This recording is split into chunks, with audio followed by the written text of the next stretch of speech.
Hi all. Kerala public service commission മുഖേന നേരിട്ട് നടത്തുന്ന നിയമനങ്ങൾക്കുള്ള പ്രായപരിധി കൂട്ടിയതായിട്ടുള്ള വിജ്ഞാപനം മുമ്പ് പുറപ്പെടുവിച്ചിട്ടുണ്ടായിരുന്നു. നിങ്ങളത് കണ്ടിട്ടുണ്ടായിരിക്കും. അതായത് കേരള PSC എക്സാമുകൾക്ക് അപേക്ഷിക്കാനുള്ള മുമ്പുള്ള പ്രായപരിധി എന്ന് പറയുന്നത് ജനറൽ വിഭാഗക്കാർക്ക് 18 മുതൽ 36 വയസ്സ് വരെ ആയിരുന്നു. അത് 4 കൊല്ലം ഉയർത്തി ഇപ്പോൾ നിലവിൽ ജനറൽ കാറ്റഗറിക്കാർക്ക് കേരള PSC എക്സാമുകൾക്ക് അപേക്ഷിക്കാനുള്ള പ്രായപരിധി എന്ന് പറയുന്നത് 18 മുതൽ 40 വയസ്സ് വരെയാക്കി ഉയർത്തിയിട്ടുള്ള ഒരു വിജ്ഞാപനം വന്നിട്ടുണ്ടായിരുന്നു. അതിൽ തന്നെ അധ്യാപക നിയമനത്തിനും ഈ വിധി ബാധകമാണ് എന്നത് പ്രസ്താവിക്കുന്ന മറ്റൊരു വിജ്ഞാപനം കൂടെ ഇന്നലെ വരികയുണ്ടായി. അതിൽ പറയുന്നത് ഇങ്ങനെയാണ്: കേരള പബ്ലിക് സർവീസ് കമ്മീഷൻ മുഖേന നേരിട്ടുള്ള നിയമനങ്ങൾക്ക് അപേക്ഷിക്കുന്നതിന് നിശ്ചയിച്ചിട്ടുള്ള ഉയർന്ന പ്രായപരിധിയിൽ ഉത്തരവ് തീയതി മുതൽ പ്രാബല്യത്തിൽ 4 വർഷത്തെ വർധനവ് വരുത്തിയിട്ടുണ്ടായിരുന്നു. കേരള വിദ്യാഭ്യാസ നിയമം എന്നിവ പ്രകാരം സർക്കാർ സ്കൂളുകളിലെ അധ്യാപകർക്കും അനധ്യാപകർക്കും നിയമനത്തിനു ബാധകമായ പ്രായപരിധിയിലെ ഇളവുകൾ എയ്ഡഡ് സ്കൂൾ അധ്യാപകർക്കും അനധ്യാപകർക്കും ബാധകമാണ്.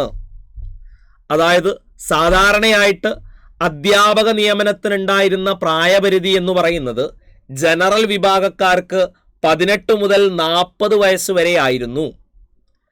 4 വർഷത്തെ ഇൻക്രീസ് ഉണ്ടായതോടുകൂടി ഇനി മുതൽ അങ്ങോട്ട് ജനറൽ വിഭാഗക്കാർക്ക് അധ്യാപക നിയമനത്തിനുള്ള പ്രായപരിധി എന്ന് പറയുന്നത് 18 മുതൽ 44 വയസ്സ് വരെ ആയിരിക്കും എന്നുള്ള കാര്യമാണ് ഈ വിധിയിൽ പറയുന്നത്.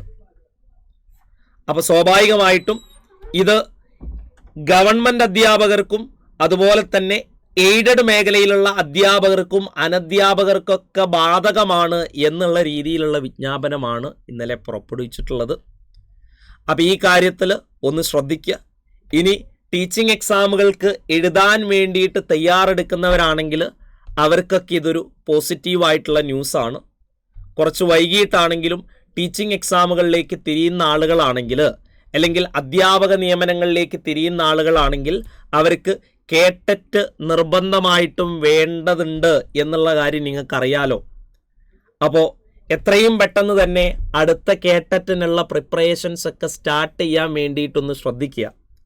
അതായത് കേട്ടറ്റിൻ്റെ 2 സ്ട്രെച്ചുകളുള്ള അടുത്ത എക്സാം എന്ന് പറയുന്നത് ജൂൺ 2026 നോട്ടിഫിക്കേഷൻ വന്നിട്ട് ഏകദേശം ആഗസ്റ്റോടു കൂടി നടക്കുന്ന രീതിയിലാണ് കേട്ടറ്റിൻ്റെ അടുത്ത സ്ട്രെച്ചിലുള്ള എക്സാമിനേഷൻ വരിക.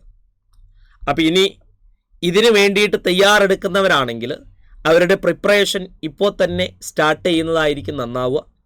അപ്പോൾ Xylem teaching exam already teaching എക്സാമുകൾക്കുള്ള എല്ലാ ഓൺലൈൻ കോഴ്സുകളും ആരംഭിച്ചിട്ടുണ്ടായിരുന്നു. കേട്ടറ്റിൻ്റെ കാറ്റഗറി 1ഉം കാറ്റഗറി 2ഉം ക്ലാസ്സുകൾ ലൈവായിട്ട് നമ്മൾ റൺ ചെയ്യുന്നുണ്ട്. അതുപോലെ കേട്ടറ്റിൻ്റെ കാറ്റഗറി 3ൽ ഇംഗ്ലീഷ്, മാത്തമാറ്റിക്സ് എന്നീ സബ്ജക്റ്റുകൾക്ക് ലൈവ് ക്ലാസ്സുകൾ അവൈലബിൾ ആണ്. ബാക്കിയുള്ള കേട്ടറ്റിൻ്റെ natural science, social science, physical science എന്നീ ബാച്ചുകൾക്ക് റെക്കോർഡഡ് ബാച്ചുകളും അവൈലബിൾ ആണ്.